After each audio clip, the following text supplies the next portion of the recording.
In this video, we're going to look at balancing simple redox reactions. So these are reactions that don't require an acid or water to be added in using the half reaction method.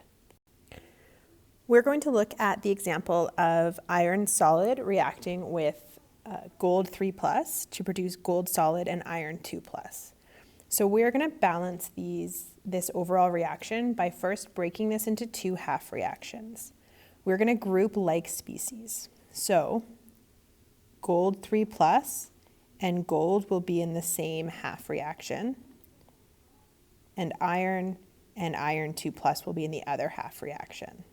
So our gold half reaction is going to have gold 3+ as a reactant and solid gold as a product. And our iron half reaction will have solid iron as a reactant and iron 2+ as a product. The first step we want to take with any half reaction is to ensure that the elements are balanced themselves. So we have one gold on each side of this half reaction and one iron on each side of this half reaction. If the elements weren't balanced, we would want to do that before we move on to the next step. Since our elements are balanced, we're now going to balance charge. And we're going to add electrons to the more positive side of the reaction to balance charge. In our first half reaction, we'll be adding electrons to the reactants. So our overall charge in the reactants is +3, and our overall charge in the products is 0. So we need to add 3 electrons to our reactants to balance out that charge. For our iron half reaction, we're going to be adding electrons to the products. If we look at our overall charge of both reactants and products, we see that in our reactants, our charge is 0, and in our products, our charge is +2. So that means that we're going to need to add 2 electrons to our products to balance out that charge. So electrons will always go on the more positive side of the half reaction.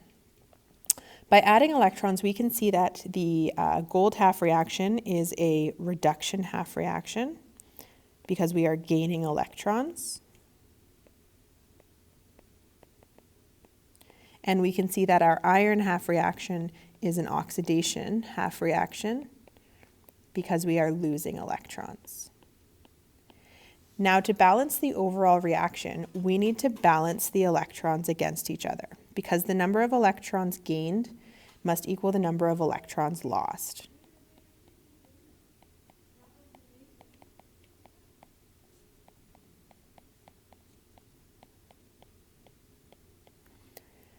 In this case, we're going to lose 2 electrons in our oxidation reaction, but we gain 3 in our gold half reaction. We can't just pull an electron out of thin air. So we need to make this number of electrons equal to this number of electrons. And the way we do that is by multiplying by a whole number coefficient. So gold is going to be multiplied by 2, and iron will be multiplied by 3. That's going to give us 2 new half reactions. So we will have 6 electrons plus 2 gold 3+ ions form 2 solid gold atoms. And on our other half reaction, we will have 3 solid iron atoms forming 3 iron 2+ ions plus 6 electrons. So what we can see now is that the number of electrons lost is equal to the number of electrons gained. And so we can add these 2 reactions together and our electrons will cancel, giving us an overall reaction of 2 gold 3+ plus 3 iron form 3 iron 2+ plus 2 gold solid. And we can check that we're balanced. So all of our atoms are balanced. We have 2 gold on each side, 3 iron on each side. We can also check our charge. So on the reactant side, we have 2 times +3, so +6. On the product side, we have 3 times +2, so +6. So we have balanced everything and have now a balanced redox reaction. Okay, so the next reaction that we're going to look at is the reaction between chlorine gas and silver to form silver ions and chloride ions. So again, we're going to break this into our two half reactions. One half reaction will involve the silver species. The other will involve the chlorine species. So our silver half reaction will be silver solid forming silver ions. In this half reaction, we're going to add electrons to the products because the products are more positive. So we have a charge of 0 on our reactant side and a charge of +1 on our products. So we're going to add 1 electron to balance our charge. Our chlorine half reaction, so we're going to start with Cl2 forming Cl-. Now, before we can start balancing electrons here, we need to balance our elements. So we have 2 chlorine on our reactant side and only 1 on our product side. So we need to put a 2 in front of Cl- to balance out those atoms. Now, when we look at charge, we'll see that we have 0 on our reactant side, -2 on our product side. So we're going to add electrons to our reactants, which is the more positive side. And we're going to add 2 electrons to balance out that charge. So now that we have 2 balanced half reactions, we have a reduction half reaction on the right. So our chlorine gas is being reduced, and we have an oxidation half reaction on the left.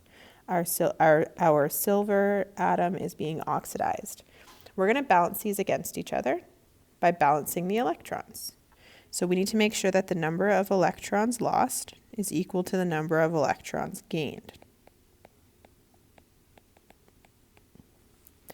We lose 1 electron and gain 2. So in order to make these electrons equal, we need to multiply our first reaction by 2, our second reaction by 1. So we can rewrite our new balanced reaction. So we'll have 2 solid silvers being oxidized to 2 silver ions through the loss of 2 electrons. And then we will have 2 electrons will be gained by chlorine gas to form 2 chloride ions. And so we can see here directly that the electrons that are lost are transferred to the chlorine to be reduced. And that gives us our overall reaction. When we add these 2 reactions together, we will have 2 silver plus 1 chlorine gas produces 2 silver ions and 2 chloride or 2 chloride ions. So that's an example where you have to first balance the elements, but after you've done that, the rest of the process is exactly the same.